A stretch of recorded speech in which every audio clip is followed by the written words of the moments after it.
Okay, so for my video, I chose to do it on Martin Luther King. So Martin Luther King Jr. was born on January 15th, 1929, and passed away on April 4th, 1969, or 1968, at the age of 39. So growing up in segregation and going to segregated schools his whole scholarly career, King knew that change needed to happen even if it was taken only one step at a time.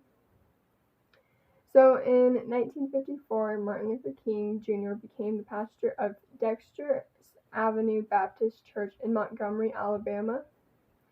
King saw this as not only an opportunity to spread the gospel, but also to help those around him stand up for themselves and fight for equality.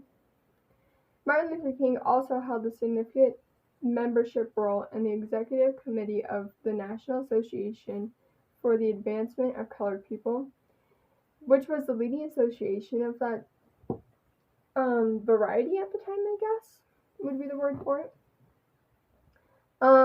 Because of not only his role in the NAACP, but also the refusal to give up her seat by Rosa Parks, King, as well as many other colored people, came into the public eye for no longer staying quiet about the ways they were treated.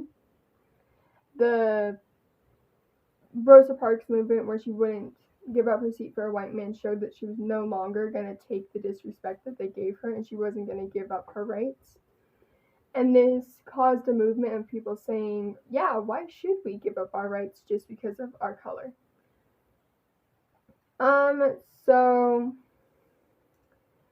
Martin Luther King was one of the better known names due to his nonviolent approach and his refusal to give into the us versus them mindset. Because a lot of people at the time had the mindset that is black versus white. And Martin Luther King didn't want that. He wanted us to be all a society as together, combined, because he believed that we are all children of God and that we shouldn't be separated no matter what gender or anything like that.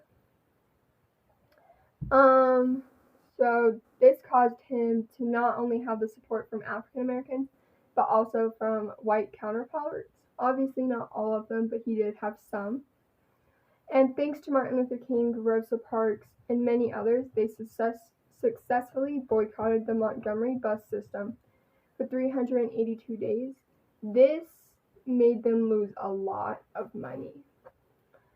So this forced the Supreme Court to declare that segregation on buses was unconstitutional, and this led many who may have been wary of whether or not they could actually make a difference and whether or not they could get rid of segregation start to believe. So with many new followers and believers all over the United States, Martin Luther King Jr. appeared anywhere there was injustice, protest, and action, while traveling over 6 million miles and giving over 2,000 speeches in the meantime. He wrote 5 books and a ton of articles about the injustice in the world. And one of his most recognized speeches is the I Have a Dream speech.